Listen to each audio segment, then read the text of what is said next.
Menjadi orang baik itu mudah. Kita dengan hanya diam, yang tampak adalah kebaikan. Tapi menjadi orang yang bermanfaat nih, sebaik-baik orang tadi, itu tidak mudah, butuh perjuangan. Nah, hal ini teman-teman tahu nggak? Itu dilatihkan, diupayakan. Di mana? Di organisasi. Jadi beruntunglah orang-orang yang masuk organisasi, karena berkesempatan dididik ataupun belajar, berlatih untuk menjadi orang-orang yang bermanfaat. Teman-teman gak percaya? Mari kita lihat, tengok sejarah. Orang-orang yang bermanfaat, berguna, berjasa bagi sebuah negara ataupun hal yang lainnya, itu selalu mesti dia orang-orang organisasi dulunya. Gak percaya? Mari kita lihat buktinya di slide ini. Founding father negara kita, Bapak Soekarno. Beliau menjadi seperti itu dulu belajarnya di organisasi. Ada dulu beliau adalah pimpinan organisasi PNI ya, Partai PNI, Perserikatan Nasional Indonesia. Tapi sebelum beliau menjadi ketua partai itu, tentunya beliau memimpin organisasi yang kecil-kecil dulu untuk belajar. Bahkan sebelum Soekarno menjadi pemimpin, dia menjadi anggota dulu, berangkat dari anggota dulu.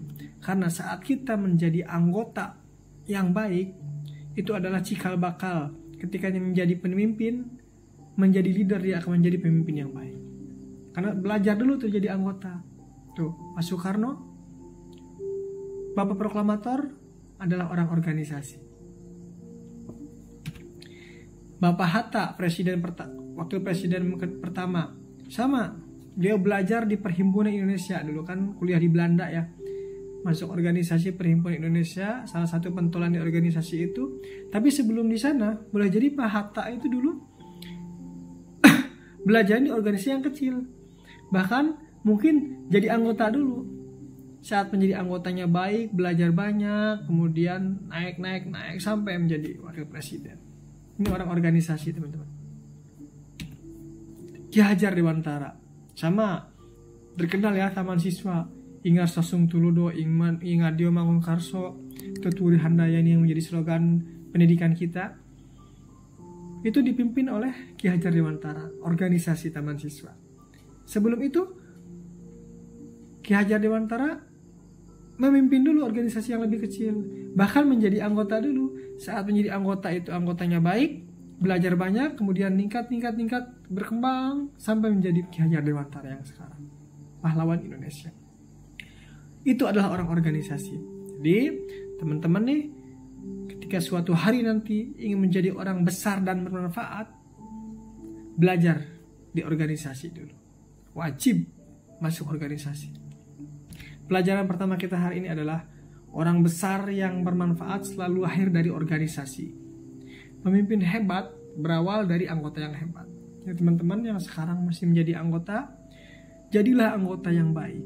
Belajar banyak dari para senior, dari para pembina, dari guru-guru. Karena kelak ketika teman-teman menjadi anggota yang baik, suatu hari teman-teman akan berkembang. Saat ada kesempatan menjadi pemimpin, teman-teman akan menjadi pemimpin yang baik. Saat teman-teman bisa menjadi pemimpin yang baik di organisasi kecil, kelak teman-teman akan menjadi pemimpin yang baik di organisasi yang besar. Dan insya Allah bisa bermanfaat untuk orang-orang. Itu pelajaran pertama kita. Berikutnya, di organisasi itu akan memperluas jaringan ataupun teman, rekan-rekan. Ini sangat bermanfaat. Kita makhluk sosial, tidak bisa hidup tanpa orang lain. Semakin banyak teman yang kita miliki, semakin mudah kehidupan kita. Nah, itu di organisasilah salah satu wadahnya. Akan beda orang-orang yang ikut organisasi dengan yang tidak. Biasanya orang-orang organisasi itu dia akan banyak temannya, akan banyak manfaatnya. Ini diantara contohnya. Dulu saya waktu kuliah mengalami kesulitan finansial gitu. Karena kan saya memang terlahir di keluarga sederhana gitu kan, yang ingin merubah hidup dengan pendidikan. Ini yang masih waktu itu saya lakukan. Kadang-kadang ketika kiriman belum turun dari orang tua, saya pinjam uang ke teman. Kenapa? Karena saya punya banyak teman. ada orang yang bisa saya minta bantuan gitu. Ini salah satu teman yang berjasa menurut saya, bagi saya. Jadi ini namanya Ari Lukman. Kita satu kelas, satu angkatan di geografi 2009. Kadang-kadang kalau saya waktu belum dapat kiriman, butuh makan itu kan, saya pinjam dulu ke dia. Ketika kiriman datang, akhirnya saya balas itu. Ini terakhir dia ngajar di MAN IC, guru geografi juga. Di organisasi memang banyak teman gitu ya, tapi awas hati-hati. Oke, kita harus memiliki sebanyak-banyaknya teman, tapi untuk teman sejati kita harus pilih-pilih. Dalam hadis dikatakan bahwa kan saat kita berteman dengan pandai besi, kita akan kena panasnya. Dan saat kita berteman dengan penjual minyak wangi, kita akan mendapatkan wanginya. Artinya apa? Teman itu sangat mempengaruhi. Bahkan katanya, kalau kita ingin melihat bagaimana masa depan seseorang, lihatlah dengan siapa dia berteman. Ketika berteman dengan pengusaha, dia akan menjadi pengusaha. Ketika berteman dengan orang-orang yang semangatnya bagus, dia akan tertular juga. Ketika berteman dengan pencuri, kemungkinan besar dia akan menjadi pencuri. Lihatlah dengan siapa kita berteman. Oke, berteman dengan siapa saja. Dengan preman pun kita harus berteman. Cuman teman sejati harus kita pilih-pilih. Saya dikasih rumus sama guru saya, Agim, rumus agar kita dalam kita berteman. Yang pertama, kita boleh berteman dengan guru ibadah. Maksudnya gimana? Jadi kalau ada seseorang itu pengetahuan agamanya bagus, sering menasihati kita, itu kan guru bagi kita, guru ibadah kita, boleh berteman. Kedua, kita boleh berteman dengan teman ibadah. Kemampuan kita setara, kita saling menasihati. Kadang-kadang kita dinasihati, kadang-kadang dia yang menasihati. Nah, kita masih boleh berteman dengan orang seperti ini. Ada ya di sini ya, yang seperti itu. Yang ketiga, kita boleh berteman dengan murid ibadah. Ada mungkin adik kelas kita atau mungkin satu angkatan yang secara keilmuan masih di bawah kita nasihati. Nah, nasihat itu insya Allah bermanfaat bagi dia dan bagi kita juga menjadi amal jairah. Itu berarti murid ibadah bagi kita. Itu masih boleh berteman. Yang keempat, ini masih boleh nih, batas ini KKM-nya lah. Kita boleh berteman dengan seseorang yang tidak mengganggu ibadah kita. Katakanlah dia orangnya sering bolos, misalkan sering melakukan hal-hal yang kurang baik, tapi dia tidak mengajak kita. Ini masih boleh berteman nih, tapi ini KKM ya. Nah, yang gak boleh adalah kita berteman dengan orang yang mengganggu ibadah kita. Dia mengajak kita pada ketidakbaikan, sering mengajak kita untuk berbuat tidak baik, itu gak boleh. Kalau kita berteman dengan orang seperti ini, saya yakin hidup kita akan menjadi seperti mereka. Ini ya, 4 rumus berteman yang harus kita pegang. Kalau di sini kan masih dominan, masih homogen ya. Nanti teman-teman ketika di kampus hati-hati ya. Awas, ini camkan rumus berteman ini. Ini buktinya teman-teman yang terjadi pada orang besar. Teman-teman tahu siapa ini ya? Ronaldo menjadi salah satu pemain terbaik sepanjang masa. Lionel Messi menjadi salah satu pemain terbaik sepanjang masa. Itu karena teman juga. Gak percaya kayak ini kisah nyata. Jadi suatu hari waktu Ronaldo masih muda, talentanya besar, di suatu ruangan dia minum soda. Soda itu bukan alkohol ya, cuman untuk atlet dia kurang baik. Kemudian Ryan Giggs melihat Ronaldo minum soda, apa yang dilakukan? Langsung dia menegur, dipegang baju dadanya, diangkat, kamu ini talenta kamu bagus, kamu calon pemain hebat, jangan sekali-kali lagi kamu minum soda, itu tidak baik untuk karirmu. Semenjak itu Ronaldo tidak pernah lagi minum soda. Teman-teman tahu ya, Ronaldo ya, biasanya minumnya apa? Air putih sekarang. Apa yang terjadi? Di usia yang 40 tahun dia masih prima, pencetak gol terbanyak sepanjang masa. Sampai sekarang pundi-pundi golnya masih ini. Itulah salah satu faktor teman yang baik. Bener kan? Faktor teman mempengaruhi. Belum cukup, satu lagi Lionel Messi. Saat itu Lionel Messi masih muda, talentanya masih besar, main masih bagus. Para petinggi Barcelona, pimpinan Barcelona, presiden Barcelona Joan Laporta saat itu melihat nih, wah ini talenta muda, talenta besar ya. Kelak akan menjadi pemain besar, akan memberikan banyak gelar untuk Barcelona. Tapi di satu sisi, saat itu ada pemain bintang dua tuh, Ronaldinho dan Deco. Kebiasaan Ronaldinho dan Deco adalah sering pesta malam, main wanita, minum minuman. Nah, presiden Barcelona tidak mau Messi dipengaruhi oleh dua orang ini. Padahal dia masih bintang Deco itu ya. Apa yang dilakukan? Akhirnya, ini kata Hleb ya, Alexander Hleb, kisah nyata, Barcelona menjual mega bintangnya Ronaldinho dan Deco. Karena apa? Karena agar tidak mempengaruhi Lionel Messi. Sekarang apa yang terjadi? Banyak gelar yang diberikan Messi pada Barcelona. Kenapa? Karena faktor Messi dilindungi dari teman-teman yang kurang baik. Itu faktor teman. Ini saya sama teman saya, orang organisasi, kita di organisasi yang sama, di Lepim UPI waktu itu. Saat ini Kang Robi ini adalah ketua Lepim, Lembaga Penelitian dan Ilmiah Mahasiswa di bidang karya ilmiah. Saya waktu itu jadi sekjennya. Ini orang organisasi ini hebat banget nih. Jadi walaupun kita sudah tidak bersama lagi, saya di NF, Kang Robi di sana, di Kuningan, kita masih sering bertanya kabar, kita masih sering banyak hal yang bisa saya dapatkan dari postingan-postingannya gitu. Beliau sekarang beasiswa S3 di Manchester.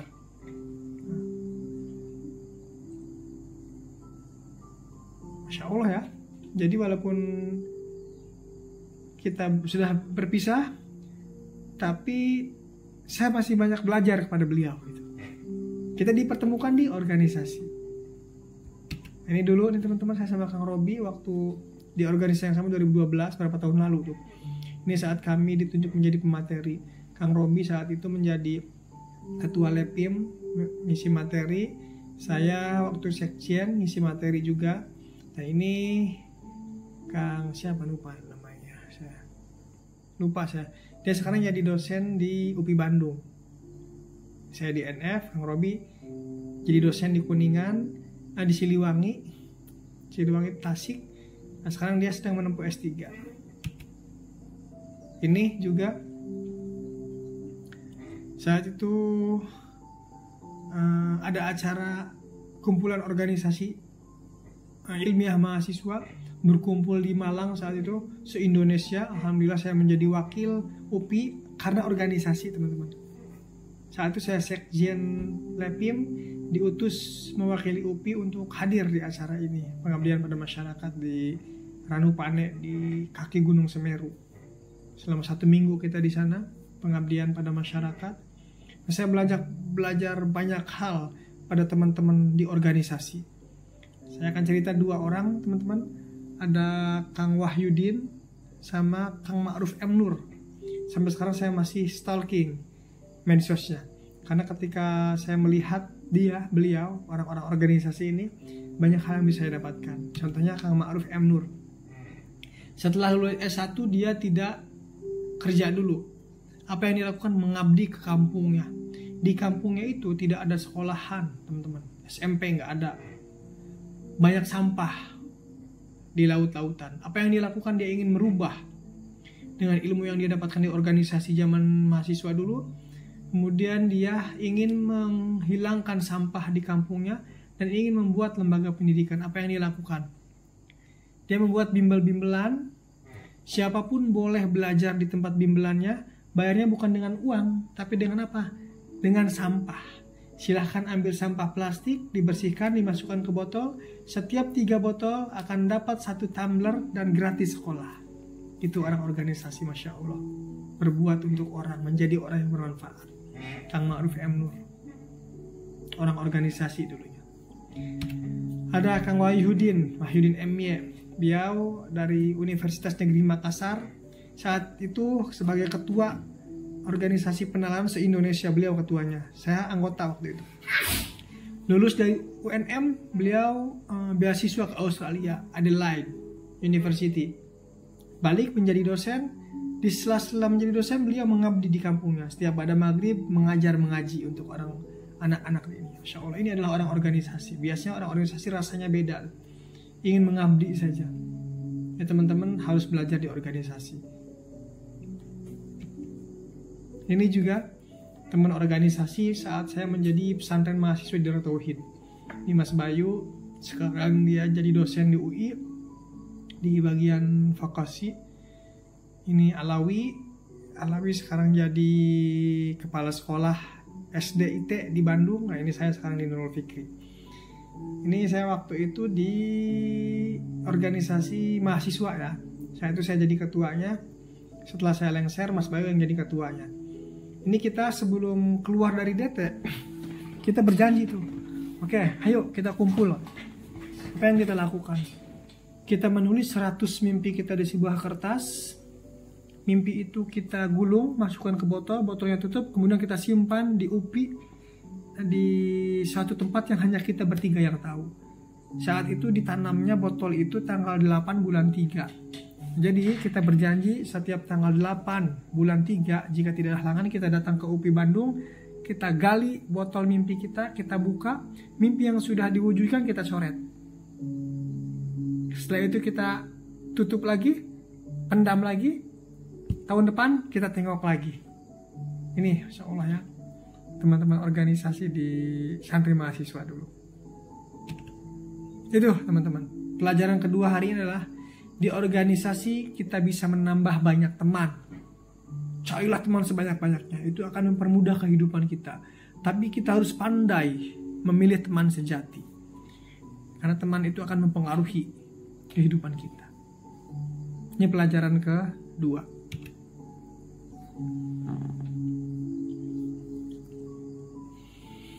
Apalagi manfaat di organisasi? Di organisasi kita akan belajar banyak. Belajar kepada guru ataupun pembina kita. OSIS ada pembinanya kan? Itu yang menjadi guru kita di OSIS. Yang mengarahkan kita, mengajarkan kita tentang bagaimana berorganisasi yang baik. Kita harus belajar, gali ilmunya, dan kita juga harus hormat. Ingat, ilmu diperoleh dengan belajar. Tapi keberkahan ilmu diperoleh dengan berkhidmat kepada guru atau hormat kepada guru. Awas, kita boleh belajar, boleh pandai sebanyak apapun, tapi kita harus hormat kepada guru. Jika tidak hormat, sebanyak apapun ilmu yang kita miliki tidak akan pernah berguna, teman-teman. Yakinlah.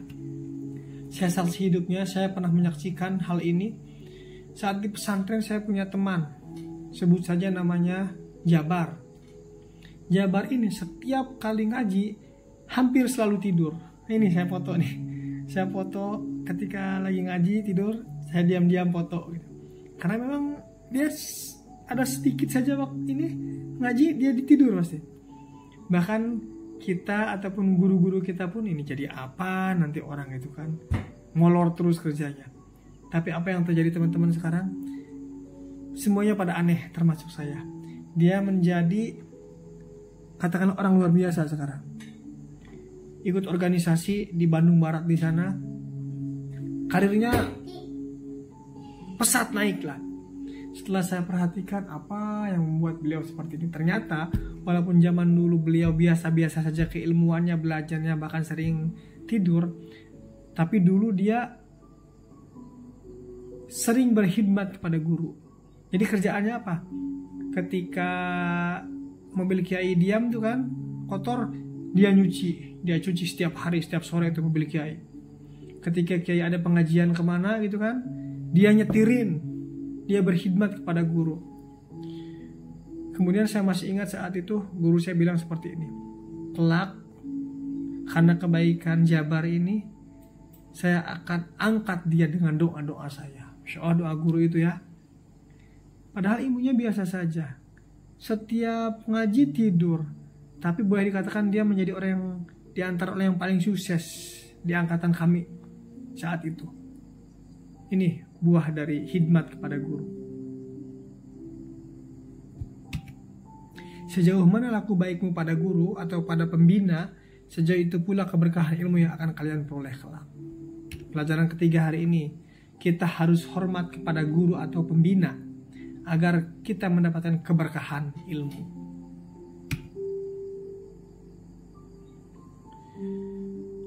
Di organisasi kita belajar disiplin waktu. Mungkin sebelum kita masuk di organisasi, kegiatan kita hanya belajar, gitu ya. Eskul mungkin tidak banyak lah ya. Saat kita masuk organisasi, kita akan lebih banyak lagi kegiatan kita. Makanya kita harus disiplin waktu tuh, harus mengatur mana dulu hal yang kita kerjakan. Ini akan membuat kita terpicu, tertantang untuk memanfaatkan waktu sesedikit mungkin, semaksimal seoptimal mungkin. Itu akan melatih kita, teman-teman, disiplin waktu. Orang-orang yang disiplin waktu biasanya dia akan menjadi orang besar. Mohon maaf, pemulung sama presiden berapa waktu dalam sehari? 24 jam sama. Tapi kenapa dia jadi pemulung, satunya menjadi presiden? Karena bagaimana seseorang itu mengelola waktunya dengan baik. Teman-teman jika ingin menjadi orang besar, belajar disiplin waktu. Nah, di organisasi ini, teman-teman adalah wadahnya tuh. Karena banyak kegiatan, teman-teman dituntut untuk selalu belajar disiplin waktu. Skala prioritas dan lain-lain. Nah, mulai sekarang kalau teman-teman misalkan sudah masuk organisasi ya, silahkan belajar tuh manage waktunya. Ini yang saya lakukan ketika saya menjadi wakasis. Saat saya belum menjadi wakasis, kegiatan saya mungkin tidak banyak.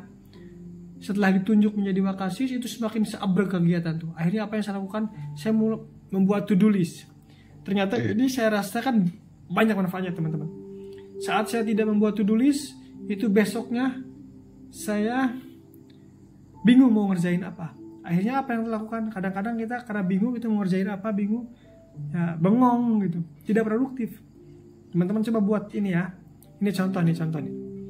Malam Senin saya buat kira-kira besok saya harus ngerjain apa saja. Saya tulis tuh, urus perizinan paskibra internal, urus agenda pramuka Junggala Kuaran Cinangka, urus SK panitia dan lain-lain tuh. Nanti besok tuh ini menjadi panduan saya nih. Saat saya duduk bingung ngapain, saya lihat jadwal ini. Oh, ini yang belum saya kerjakan. Akhirnya kita jadi produktif. Malamnya kita cek tuh, oke. Oh, tadi ini udah checklist. Selasa pun malam Selasa tuh dulu lagi. Saya buat list-listnya. Malamnya itu ini akan contoh yang checklist adalah yang sudah saya lakukan. Urus jambore musim dunia ini tidak saya lakukan. Ini karena bentrok dan lain-lain. Tapi dengan adanya to-do list ini, itu akan mengatur hidup kita menjadi lebih terarah, teratur dan produktif, teman-teman. Saya merasakannya. Ayo teman-teman lakukan hal itu. Rabu sama nih, Kamis juga sama, Jumat, Sabtu, malam Sabtunya saya buat list. Kemudian besok menjadi panduan bagi saya. Malamnya kita checklist atau kita coret yang terkerjakan ataupun yang tidak. Teman-teman harus melakukan ini. Karena di organisasi banyak kegiatan, itu akan memicu kita untuk terus bergerak, teman-teman. Karena kalau kita banyak diam, itu justru akan membahayakan kita. Kita tidak bisa bertumbuh. Saat banyak kegiatan, kita dipaksa bergerak, kita bisa berkembang. Seperti cerita hiu dan salmon. Teman-teman pernah dengar cerita ini ya? Jadi zaman dulu di Jepang itu kan, ikan salmon itu kan mahal harganya, teman-teman. Terlebih kalau ikan salmonnya masih hidup. Karena kan ada sushi ya. Jadi sushi itu kalau ikannya masih segar, mahal harga sushinya itu. Ada nelayan Jepang dulu melaut ke tengah laut, kemudian mendapatkan banyak salmon, disimpan di es, dibawa ke darat, dijual. Karena walaupun segar karena es, tapi dia sudah mati. Harganya tidak begitu tinggi. Mereka mencari cara bagaimana caranya si salmon ini tetap hidup. Kemudian melaut lagi. Oke, kalau gitu salmonnya kalau kita dapat tangkapan, kita simpan di kolam biar hidup di kolam. Ternyata saat disimpan di kolam, dia kan diam saja si salmon itu. Karena banyak diam, akhirnya banyak yang mati itu. Akhirnya tidak begitu mahal yang terjual. Kemudian nelayan mencari cara lain. Oke, kalau gitu, kalau misalkan salmon ini diam saja, tidak gerak, dia akan mati. Kita paksa untuk bergerak, katanya. Apa yang dilakukan? si nelayan itu menyimpan hiu kecil di kolam penampungan salmon. Jadi saat dapat salmon dimasukkan ke kolam, karena ada hiu tuh, hiu kecil itu memakan salmon, dikejar-kejar, akhirnya salmon karena tidak mau dimakan dia gerak-gerak tuh. Apa yang terjadi? Walaupun ada yang termakan, tapi sedikit dibanding mati kalau tidak hanya diam saja. Akhirnya keuntungannya lebih besar. Apa hikmahnya? Hikmahnya adalah kita harus bergerak, teman-teman. Ya, seperti salmon tuh, saat diam saja dia tidak bisa berkembang, mati. Saat bergerak, tuh kan, dia terus mempertahankan hidup. Pun dengan kita, kalau kita hanya diam saja, tidak punya to-do list, tidak ikut organisasi, hanya sekolah, tidur, pulang, itu tidak akan berkembang kita. Kalau kita banyak kegiatannya, adanya di mana? Di organisasi, KBM, organisasi, rapat, buat kegiatan dan lain-lain, itu memaksa kita untuk terus bergerak. Itu yang akan membuat kita berkembang. Seperti Soekarno, seperti Muhammad Hatta, seperti Ki Hajar Dewantara yang tadi. Contoh, kita harus bergerak. Pelajaran keempat hari ini, di organisasi akan ada banyak kegiatan positif. Kita belajar mengelola waktu dengan baik. Insya Allah, teman-teman. Saat kita di organisasi dan belajar dengan benar di organisasi, saya yakin siapapun akan menjadi orang bermanfaat. Yakin. Kelima, di organisasi kita belajar berani mengambil tantangan. Sebelum kita masuk organisasi, mungkin hidup kita santai-santai saja, tidak ada tantangan, belajar, main. Saat kita di organisasi, kita akan dipaksa, teman-teman. Kadang-kadang kita harus bicara di depan umum, harus memimpin rapat, atau kita membuat acara menjadi kepanitiaan. Jangan takut, saat teman-teman ditunjuk ini, itu, walaupun belum siap, ambil saja. Walaupun salah tidak masalah, itu akan menjadi pembelajaran buat kita, dan kesalahan itu akan membuat kita lebih kuat dan belajar dari kesalahan itu. Lebih baik mencoba lalu belajar daripada tidak pernah mencoba sama sekali. Saya dulu kayak gitu tuh. Satu hal, kalau misalkan saya bisa memutar waktu, satu hal yang ingin saya perbaiki adalah saya ingin berorganisasi sejak dini, sejak SMP, SMA. Saat SMP saya tidak organisasi, saat SMA saya tidak ikut organisasi. Saat saya ke kampus, saya jadi culun tuh. Mau nanya takut salah, bingung.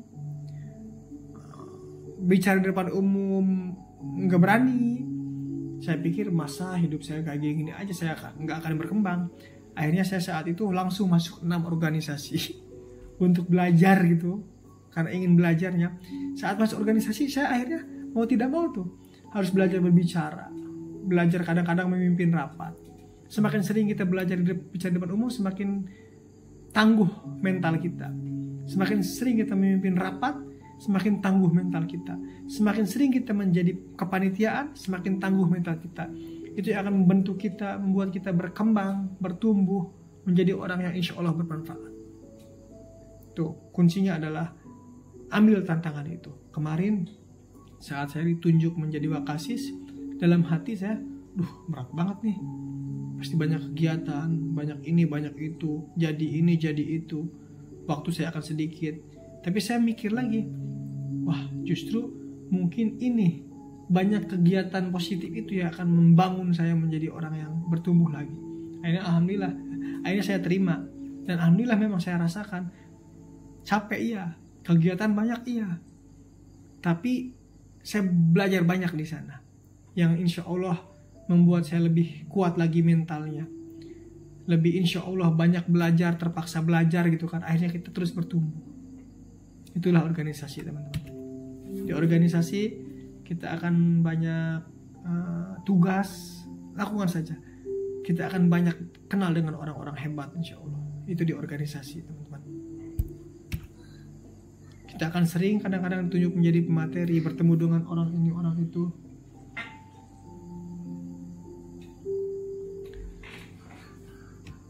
Dan itu akan membentuk kita, memperluas jaringan kita, menguatkan kita, mental kita, kemampuan kita, mengasah kemampuan kita, yang akan membuat kita terus bertumbuh dan kita menjadi orang yang bermanfaat untuk umat insya Allah. Kita menjadi orang yang cerdas, soleh, dan muslih. Ada pertanyaan? Silakan. Bah. Sudah bah, sudah bah, sudah bah. Ya, sudah bah, sudah. Apa lagi? Assalamualaikum warahmatullahi wabarakatuh. Shallallahu alaihi wasallam.